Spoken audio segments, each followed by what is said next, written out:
Mesdames et messieurs, j'ai l'honneur de vous présenter un résumé des observations que nous avons faites au cours de ce second tour des élections présidentielles en Tunisie. Et nous commençons par dire que la Tunisie élit pour la première fois son président lors d'élections crédibles et transparentes et clôture ainsi un cycle électoral conforme aux normes internationales.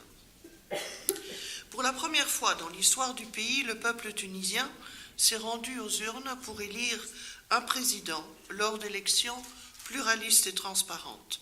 Le scrutin de dimanche dernier marque la fin d'une période de transition dans laquelle les Tunisiennes et les Tunisiens ont démontré, malgré des circonstances parfois difficiles, leur fort attachement aux valeurs démocratiques.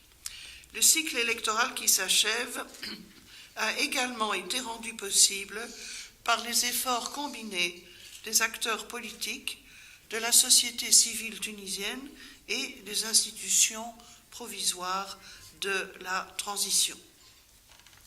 La journée électorale, donc la journée de dimanche, s'est déroulée dans une ambiance calme et de façon particulièrement ordonnée. Les observateurs de la mission d'observation de l'Union européenne ont évalué comme très positives toutes les étapes de la journée électorale, soulignant le professionnalisme des membres des bureaux de vote et la transparence des procédures. Des représentants de candidats étaient présents dans la grande majorité des bureaux de vote.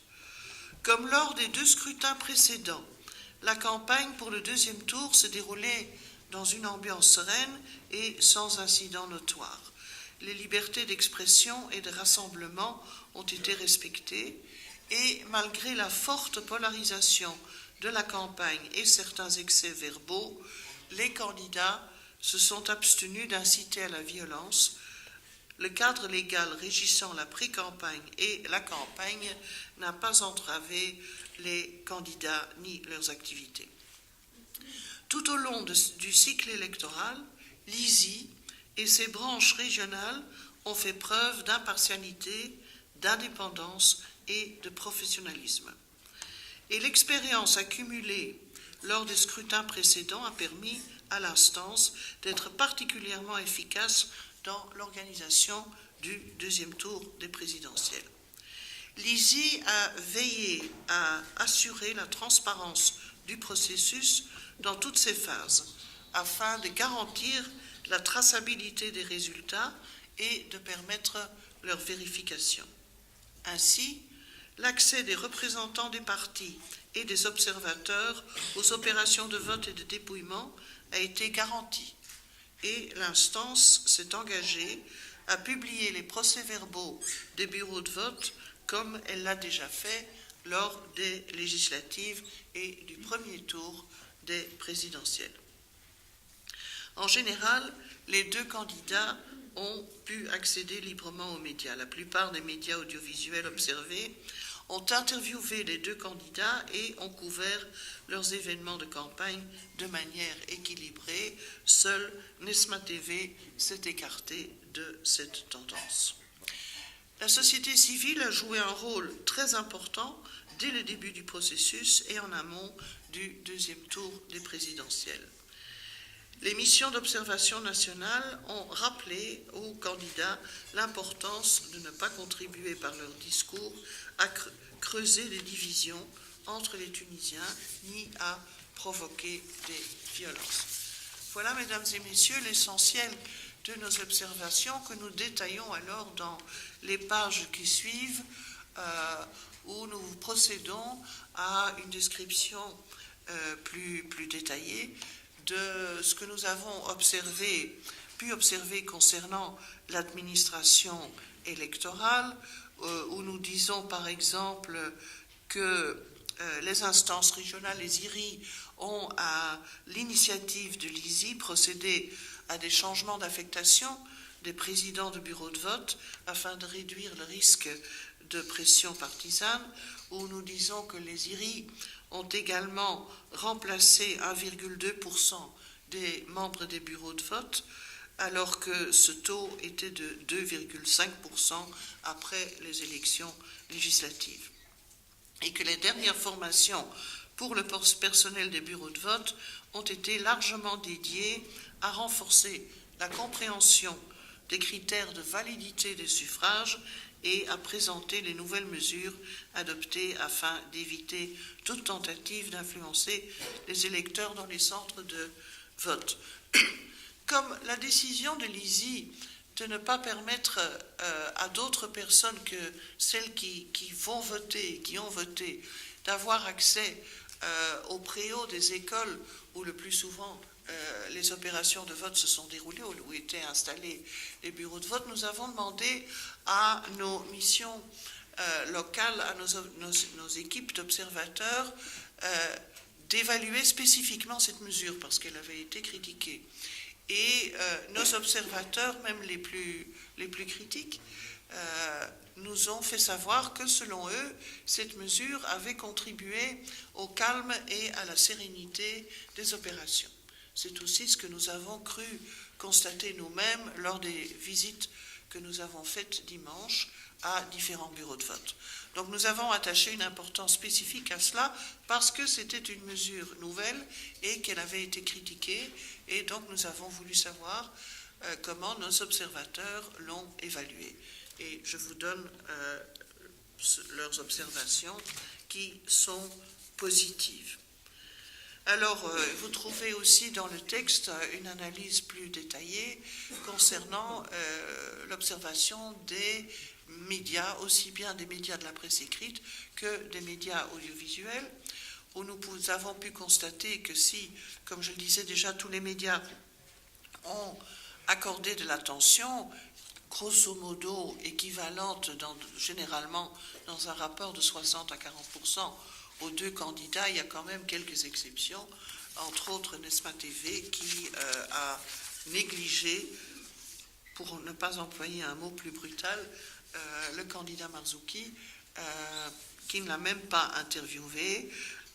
Voilà, et ça nous le disons aussi, puis nous saluons la société civile. Avant de terminer, je voudrais, comme ceci est plus que probablement, enfin j'espère que c'est la dernière conférence de presse que j'aurai à tenir, non pas que je n'aime pas les tenir, mais ça signifie que tout va bien et que tout continue à bien aller.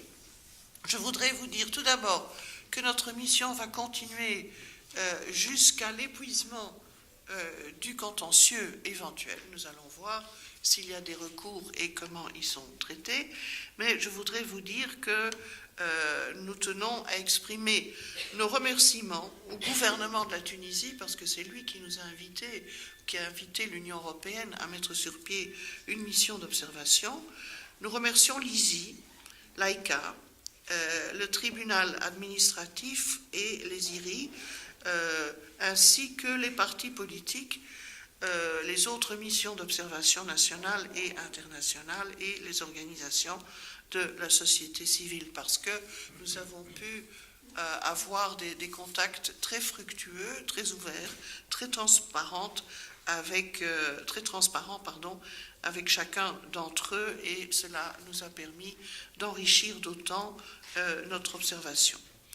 La mission est bien sûr également particulièrement reconnaissante à la délégation de l'Union européenne à Tunis, ainsi qu'aux ambassades des États membres qui nous ont soutenus tout au long de cette démarche. Ces déclarations sont également disponibles en arabe dans vos fardes de presse qui ont été distribuées. Je vous remercie de votre attention. Merci Madame Neitz. Donc on passe la parole à Monsieur Fizens, qui est le président de la délégation d'observation électorale du Parlement européen. Merci, Mesdames, Messieurs, chers collègues. Je vous remercie d'être venus nombreux à cette conférence de presse.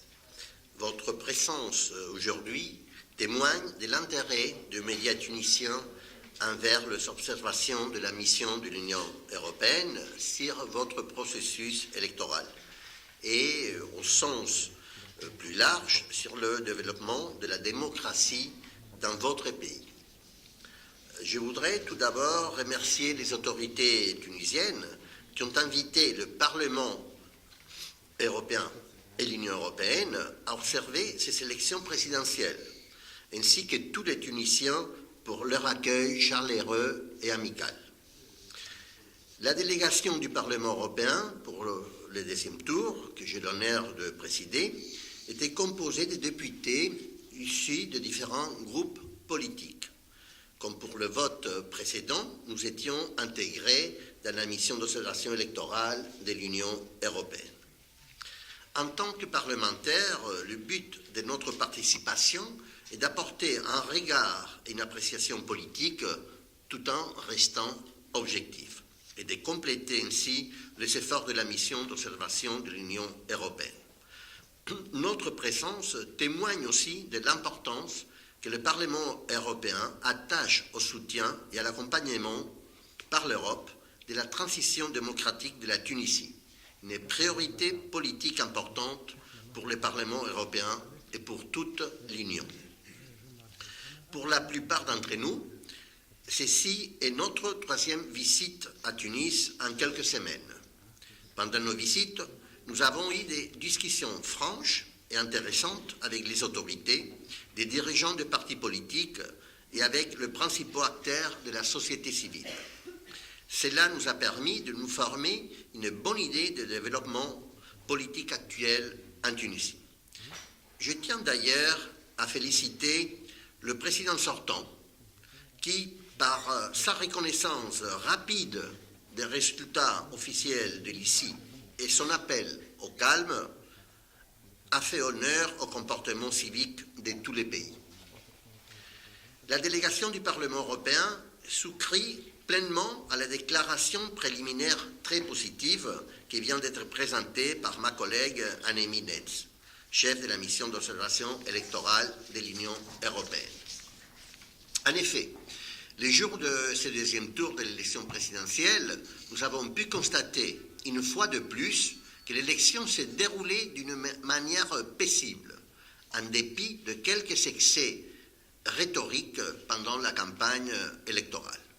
Le processus électoral a été fiable et pluraliste et organisé d'une manière très professionnelle par les autorités compétentes. Les députés du Parlement européen ont constaté que les habitudes propres à toute élection, à la tenue d'élections démocratiques s'installent et que les citoyens tunisiens ont voté librement, sereinement et sans pression.